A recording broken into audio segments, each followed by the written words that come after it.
High বন্ধুরা, আজ আমি আপনাদের রেসিপি বলবো ইলিশ ভাপা কিভাবে হয়। নরম সুস্বাদু এবং স্বাদে অতুলনীয় এবং সফট ইলিশ মাছটা সবথেকে সফট ইলিশ ভাপার জন্য আজই আমার রেসিপিটা দেখুন। প্রথমে আমি 8টার মতো ইলিশ নিয়ে নিয়েছি।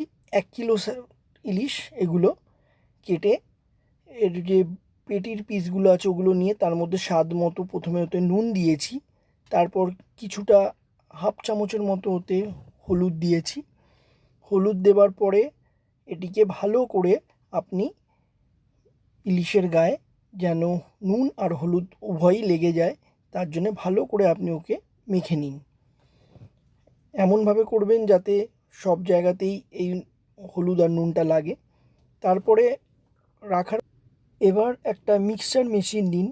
তার মধ্যে কিছুটা পরিমাণ হাফ কাপের মতো কালো সর্ষে এবং সম পরিমাণ আপনি ওর মধ্যে সাদা সর্ষে ওতে দিয়ে দিন। দেবার পরে কিছুটা পরিমাণ ওতে নুন দিন। নুন আর তার সঙ্গে এতে মিক্স করতে হবে কাঁচা লঙ্কা। এইটা দিলে আপনার সর্ষেটা তেঁতো কখনোই হবে না। এবার ভালো করে মিক্স করার পর এবার এটাকে ভালো করে ছেঁকে নিন একটা ছাঁকনির দ্বারা।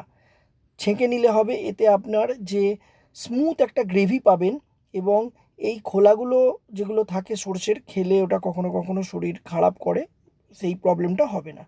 এবার একটি পাত্রের মধ্যে কিছুটা লঙ্কা, একটু জিরে গুঁড়ো ওতে দিয়ে দিন। হাফ চামচের মতো দিলেই হবে। এরপর সামান্য পরিমাণে ওতে দিন হলুদ, ওটাও আধ চামচের মতো হলুদ দেবেন এবং কিছুটা পরিমাণে এরপরে এতে নুন অ্যাড করে দেবেন। এর আগেও আমরা মাছেও নুন দিয়েছি, সর্ষেতেও নুন দিয়েছি, সেহেতু এটা একটু ব্যালেন্স করে দেবেন সামান্য পরিমাণ। তারপর এতে আমরা দিয়ে দিলাম কিছুটা সর্ষের তেল। দেবার পরে এবার এটাকে ভালো করে আপনি একটা চামচের মাধ্যমে মিক্স করে নিন। ভালো করে মিক্স এটা করে নেবেন, দেখবেন এটা কত সফট হবে।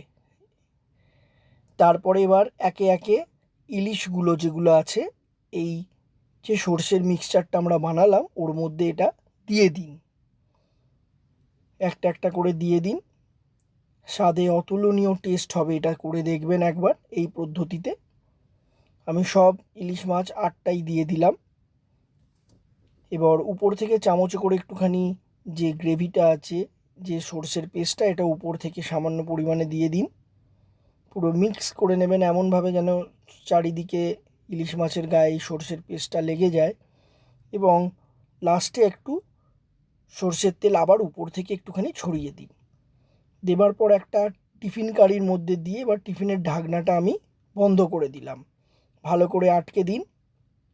এরপরে একটা পাত্র নিন, ননস্টিকের প্যান, তার মধ্যে কিছুটা পরিমাণ জল দিয়ে দিন। জল দেওয়ার পরে একটা যে আমরা ভাতের যে নিচের স্ট্যান্ডটা থাকে, ওই নিচের স্ট্যান্ডটা ওর উপরে দিয়ে দিন। এমনভাবে দেবেন যাতে কোনো কারণে বা বেশি জল এমনই দেবেন না যে কোনো কারণে ওই জলটা ওই ঢাকনার আমাদের টিফিন কারির ভেতরে ঢুকে যায়, সেহেতু ব্যালেন্স করে দেবেন, সামান্য পরিমাণে দেবেন। তারপর এবার টিফিন কারিটা ওতে আমি বসিয়ে দিলাম। বসিয়ে দেবার পর ভালো করে জলটাকে গরম হতে দেবেন এবং উপর থেকে আমি এই ননস্টিক প্যানের কভারটাও লাগিয়ে দিলাম।